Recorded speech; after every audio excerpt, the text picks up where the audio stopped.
마음이 이렇게 시간이 안 가는지 정말 버스 안에서 고잉 이불 속에서 고잉은 언제나 너에게 고잉 Assalamualaikum warahmatullahi wabarakatuh. Perkenalkan, nama saya Dian Permatasari dengan NIM 84411222008. Di sini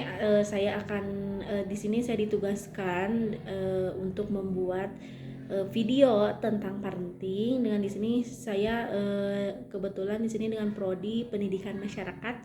Di sini saya mengambil temanya yaitu tentang mengasuh pola asuh anak dengan judul menyusun lingkungan belajar anak yang nyaman di rumah. Jadi di sini saya akan ada sedikit penjelasannya, di antaranya yaitu jadi menyediakan lingkungan belajar yang nyaman di rumah sangat penting untuk keberhasilan akademis dan kesejahteraan anak. Jadi lingkungan belajar yang baik akan membantu anak lebih fokus serta termotivasi dan produktif. Jadi sangat penting sekali kita memperhatikan bagaimana sih agar anak itu lebih nyaman belajar di rumah, yaitu dari lingkungannya. Yang selanjutnya di sini ada beberapa langkah atau tips ibu-ibu atau bunda-bunda yang bisa dilakukan untuk menyusun lingkungan belajar yang nyaman di rumah. Di antaranya yang pertama itu adalah pemilihan lokasi. Jadi di sini pilih tempat yang tenang. Jadi tempatkan area belajar di tempat yang jauh dari kebisingan dan gangguan. Hindari area yang dekat dengan televisi atau tempat berkumpul keluarga yang ramai. Jadi tempat itu sangat mempengaruhi untuk kenyamanan anak belajar. Jadi hindari dari yang berbising-bising atau yang berisik. Seperti contohnya, misalkan di ruang tamu ada televisi. Sebenarnya itu tidak efektif untuk belajar anak. Jadi harus ada khusus ruangan untuk belajar anak. Yang selanjutnya yaitu ada cahaya yang cukup. Jadi pastikan ruangan memiliki pencahayaan yang baik. Cahaya alami dari jendela sangat ideal, tetapi jika tidak memungkinkan gunakan lampu meja saja yang terang. Jadi itu sangat mempengaruhi anak untuk belajar dimulai dari cahaya. Jadi cahaya itu harus cukup, tidak boleh terlalu terang ataupun gelap. Yang selanjutnya, yang kedua, yaitu penyediaan peralatan dan bahan belajar. Jadi di sini meja dan kursi yang ergonomis itu yaitu pastikan anak memiliki meja dan kursi yang sesuai dengan postur tubuh mereka.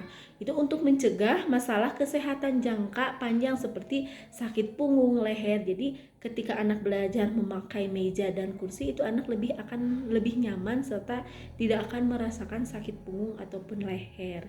Yang selanjutnya yaitu alat tulis dan bahan belajar.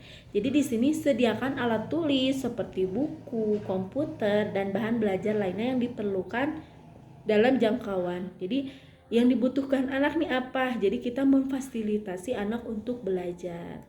Yang selanjutnya yaitu yang ketiga, pengaturan lingkungan. Jadi di sini yang pertama dekorasi yang menyenangkan. Jadi dekorasi area belajar dengan warna-warna yang menyenangkan, gambar atau poster yang inspiratif.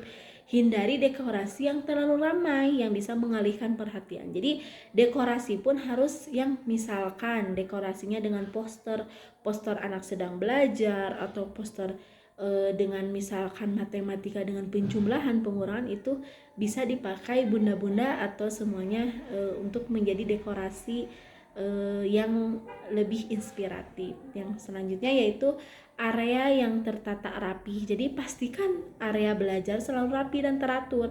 Tempatkan rak buku, kotak penyimpanan, atau laci untuk menyimpan alat-alat belajar agar tidak berantakan. Jadi ada rak buku, ada kotak penyimpanan, itu semua untuk kerapihan atau kenyamanan anak dalam belajar. Jadi akan lebih rapi. Barang-barang yang anak yang ingin dibelajari pun akan lebih rapi, jadi tidak akan berantakan.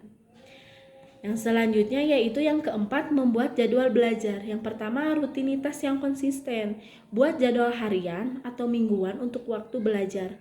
Konsistensi dalam waktu belajar membantu anak memahami kapan waktunya fokus dan kapan waktunya untuk istirahat. Jadi bunda-bunda semua di sini bisa membuat jadwal belajaran anak-anak. Jadi anak akan melihat, oh sekarang waktunya belajar nih, oh sekarang waktunya bermain. Jadi anak mempunyai jadwalnya. Yang selanjutnya yaitu istirahat yang cukup. Jadi sertakan waktu istirahat yang cukup dalam jadwal belajar untuk mencegah kelelahan. Jadi istirahat yang cukup itu membantu meningkatkan konsentrasi serta produktivitas. Jadi anak itu tidak berlebihan.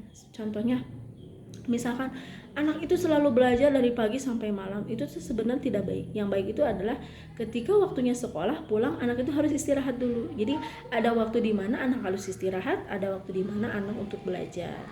Yang kelima yaitu mengurangi gangguan. Yang selanjutnya, matikan perangkat elektronik. Jadi saat waktu belajar, matikan semua alat elektronik yang tidak diperlukan, sepertinya misalkan ponsel atau televisi, untuk mengurangi gangguan. Jadi dibatasi dalam penggunaan alat-alat elektronik. Ya, contohnya itu dengan cara batasi akses ke media sosial. Jadi jika anak tadi sudah dikasih komputer untuk belajar, pastikan mereka tidak terganggu dengan media sosial. Seperti kan kalau zaman sekarang itu sudah ada IG, Facebook, WA, itu tuh usia anak mah harus dibatasi dengan cara ya kita memfasilitasi komputer tapi dengan cara untuk belajar saja. Jadi tidak untuk ke media sosial lainnya. Yang selanjutnya yaitu yang keenam, sangat penting sekali, yaitu dukungan orang tua. Jadi di sini keterlibatan orang tua, tunjukkan minat dan dukungan terhadap kegiatan belajar anak, tanyakan tentang pelajaran mereka dan bantu mereka jika mengalami kesulitan. Jadi di sini memberikan motivasi, berikan pujian serta dorongan untuk usaha dan prestasi anak. Motivasi positif sangat penting untuk meningkatkan kepercayaan diri dan semangat belajar. Jadi di sini sangat mempengaruhi keberhasilan anak atau nyamannya belajar anak itu yaitu dari dukungan orang tua. Jadi orang tua itu sangat penting ya dalam mendorong keberhasilan anak, supaya bagaimana anak mau nyaman, bagaimana anak mau tenang belajar di rumah, tetapi orang tuanya itu terlalu cuek atau orang tuanya itu terlalu mengabaikan. Jadi di sini sosok orang tua itu sangat penting gitu ya untuk mendukung supaya anak itu nurut, atau misalkan kayak yang ke judul pertama itu lebih nyaman. Itu harus saling mendukung gitu. Ketika orang tua mendukung anak, anak pun akan termotivasi serta mengikuti apa yang dilakukan oleh orang tuanya gitu. Yang selanjutnya, yang ketujuh yaitu menyediakan waktu untuk hobi dan rekreasi. Jadi sangat penting sekali ibu-ibu semua di sini. Jadi tidak hanya waktu belajar, di sini kita juga harus menyediakan waktu nih untuk anak. Misalkan anak itu hobinya main bola, ya kita boleh kan main bola. Anak itu hobinya misalkan menggambar, boleh menggambar. Anak itu hobinya memasak, kita selangkan dengan memasak. Jadi tidak hanya waktu belajar, jadi keseimbangan antara belajar dan bermain itu balance gitu ya, seimbang. Jadi pastikan anak itu memiliki waktu untuk hobi dan aktivitas rekreasi. Keseimbangan ini penting untuk kesehatan mental dan fisik anak. Jadi pastikan waktu weekend atau misalkan waktu libur bunda-bunda atau ayah atau keluarganya, sempatkan untuk rekreasi. Misalkan tidak hanya harus rekreasi yang mahal-mahal, misalkan kita bisa jalan santai bareng, ngobrol bareng. Jadi itu mempengaruhi anak nyaman di rumah maupun nyaman belajar di rumah.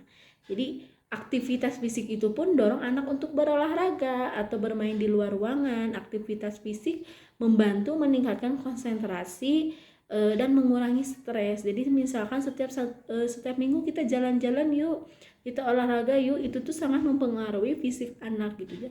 Jadi anak itu sudah terbeban belajar di sekolah atau di rumah, terus Sabtu minggunya tidak libur, itu akan mempengaruhi pikiran atau stresnya anak. Jadi luangkan waktu bunda-bunda semua atau keluarga, yaitu untuk mengeluarkan maksudnya meluangkan waktu untuk rekreasi ataupun hobi. Nah,